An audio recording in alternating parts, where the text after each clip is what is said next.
5:05 on TSN 690. Welcome back to Game Points. I am your host, Matthew Ross. We're here till 7 o'clock tonight.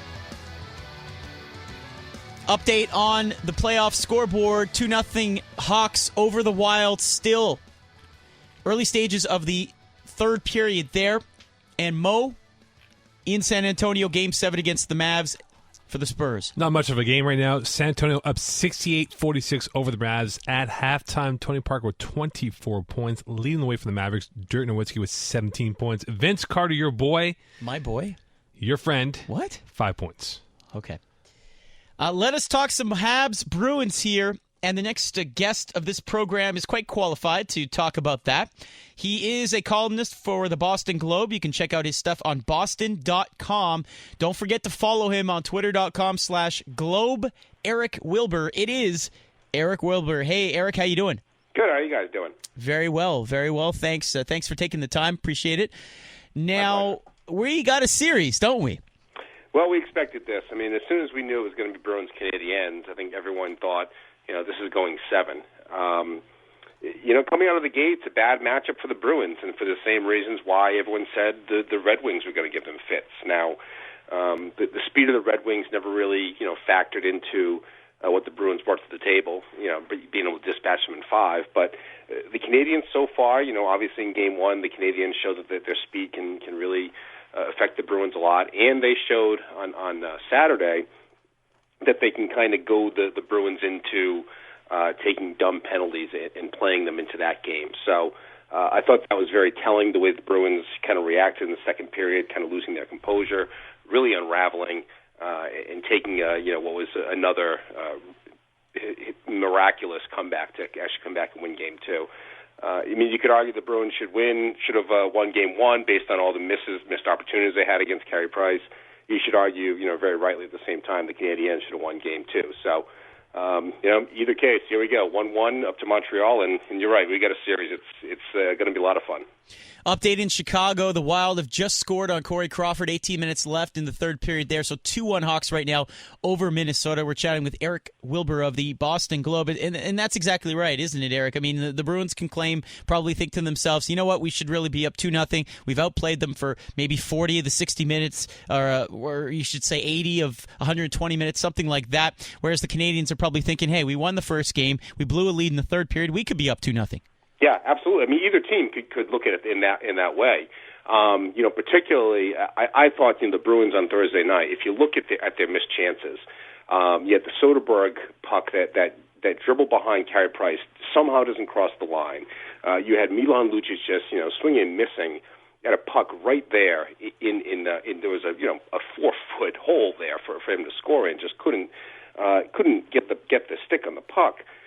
Just so many chances like that. You look back at the Bruins and say, well, they'll get those next time and they'll win easily.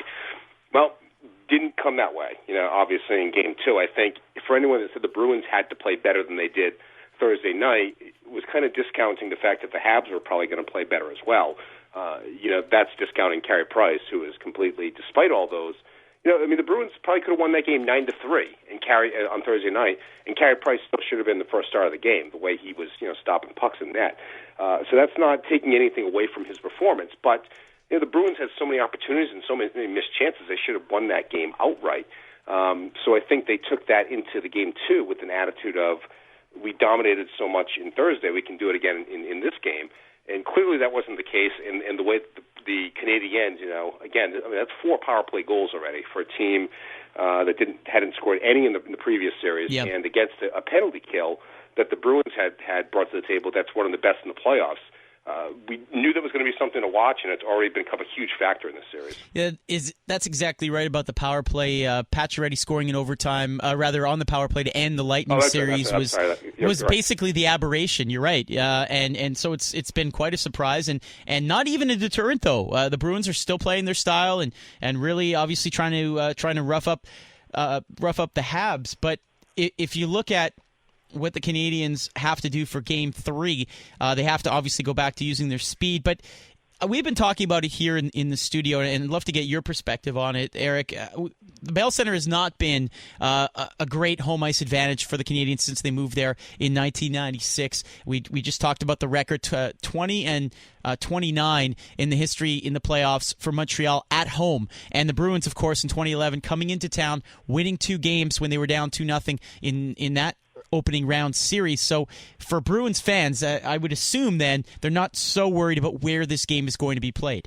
I mean, they are and they aren't. A lot of Bruins fans will tell you, as bad as the officiating was yesterday for both sides, wait till we get to Montreal, because the fans will be in the refs' ears and things aren't going to go the Bruins' way. I don't really buy that as much, but that playoff record is kind of telling, isn't it? I mean, it's really surprising. You almost wonder if it's such a home field advantage that it becomes a disadvantage. And by that I just mean that, maybe there's a lot of pressure when you get in front of a crowd like that's frothing at the mouth over every single play that happens, and the intensity that builds up in the players. Maybe it gets them a little bit. I don't know. That's about the only thing I can think of, because it doesn't really make much sense, particularly in a place like Montreal, where they'll be on the Bruins from the drop of the puck until the final horn sounds. So I think if the Bruins, again, Montreal was happy to leave here with the split. If the Bruins can do the same up there, I think that's about what we can expect from in this series. And then it's going to be one here, one there, and let's see who can take it. And I don't think there's any way this is not going to go 7. Hi, Eric. It's Mo Khan here. My question to you is in regards to the Bruins' defense. How much do they miss Dennis Seidenberg in the back end, considering that he's been out for the entire season, and it seems like their back end isn't how it once was when he was playing during the playoffs the last couple of years? Sure, it's not as strong for sure, and I think the fact that I wouldn't call it a panic move by putting in Meszaros yesterday, because Meszaros does like to shoot the puck a lot more, and I think the Bruins needed to see a little bit of that. They've been too cutesy back there, especially from the defenders, especially when they get on the power play. When Seidenberg went down, there was a noticeable difference that Tuukka Rask's GAA went way up, it spiked, and the Bruins went into a kind of a tailspin that they tended to fix a little bit. Torrey Krug grew up a little bit. Dougie Hamilton this last month has become a bona fide defenseman, and Bartkowski for what he did on Thursday night, which was pretty much coughing things up. Has been a feather in the cap for Claude Julien. So they've been good. Now, that being said, Seidenberg has been skating. I'm not sure. You don't know how much of a tease this is, a la Zetterberg with the Red Wings. Is he going to play until next series? Probably not.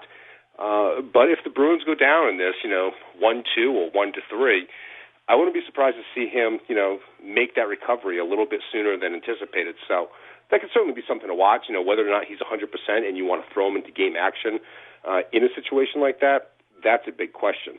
But he's obviously a plus back there. But at the very least, having Hamilton and Krug back there, even with Krug's big boner on Thursday night, it has been a plus, and they've grown up and they've been able to survive that way.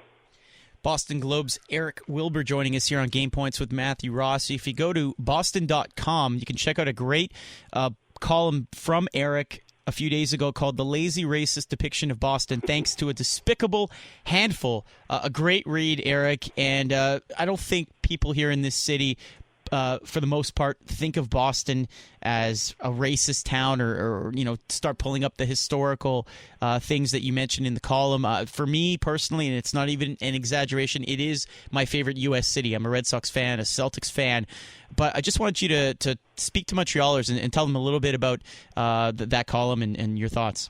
Well, sure. I mean, this was something. As soon as PK scored that goal on Thursday night, there were comments on Twitter saying, okay, here we go. Knowing this was going to happen, that there were going to be a select few, they were going to take his race and turn it into an agenda for them. We saw this with Jeff Ward a couple years ago with the Washington Capitals. Unfortunately, or fortunately, in that situation, it was a Game 7, and the story got kind of buried. In this case, it's a Game 1, and it's all over the place. Now, it never really picked up steam. When I saw it in the early morning hours, a lot of people kind of defending themselves and whatnot. It picked it up until, it started gaining some traction here and there, and there was some rumblings at Bruins practice, and so much so that the Bruins had to actually put out a release that says they don't condone racism, which is one of the most unnecessary press releases ever. And from there, it just kind of became more and more of a story that a few select people out there made Boston look bad again in that light, which is unfortunate because it's a city that is trying to escape an ugly past that it had 20, 30, 40 years ago. And even myself as a white man, as I wrote in the piece, I can't tell you the depths of what it still exists, but I just know from what people have told me and what the attitude of the city as a whole is, that I don't think you can label everyone in one city racist. I mean, it's just as easy to label anyone in any city a certain something just because a few guys or girls did something that you don't agree with.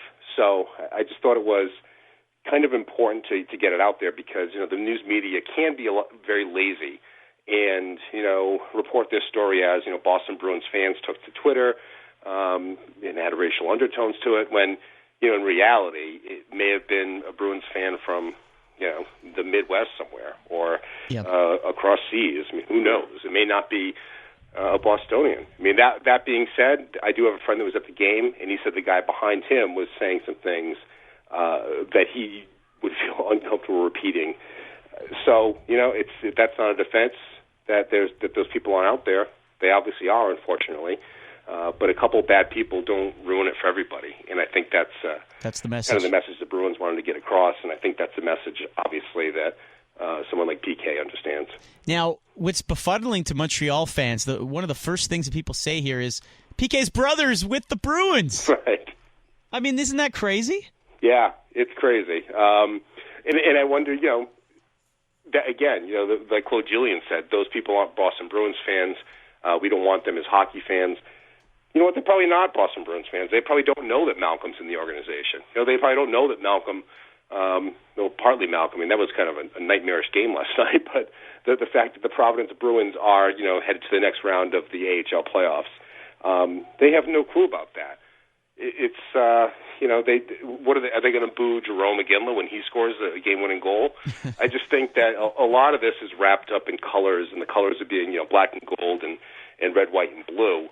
And unfortunately, some people allow other colors to get into the mix, which is just it's unnecessary. Well, it's a great read if you check it out, boston.com, and look for Eric Wilbur's column over there. You can follow him on twitter.com/Globe Eric Wilbur. Eric, thanks so much for joining us tonight. Really appreciate it. Your thoughts on Game 3 and quickly prediction? I think the Canadiens are going to take this one. I'll say like a 3-1 game.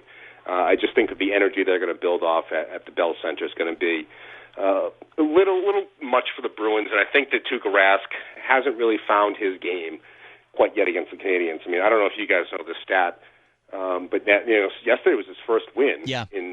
First win against the Canadiens at the Garden. He's now 1-9 against them at the Garden. It was his fourth win overall. Those are some scary numbers that haven't been mentioned enough, especially here in Boston. And I think you got to look at him. As good as he was Thursday night, he was good yesterday. But no one's looking at him and saying the Canadiens really have to beat Rask right now because Carey Price has totally outplayed him. Thanks so much. Thank you. All right, that's Eric Wilbur from the Boston Globe. It's 5:19 here on TSN 690. We'll take a quick break. On the other side, we're going to switch things up, talk a little Montreal Alouettes with Mo Khan here in studio. But after that, just after 5:30, we'll chat with Jimmy Murphy and talk more Habs Bruins. Stay tuned. A lot of news media hadn't really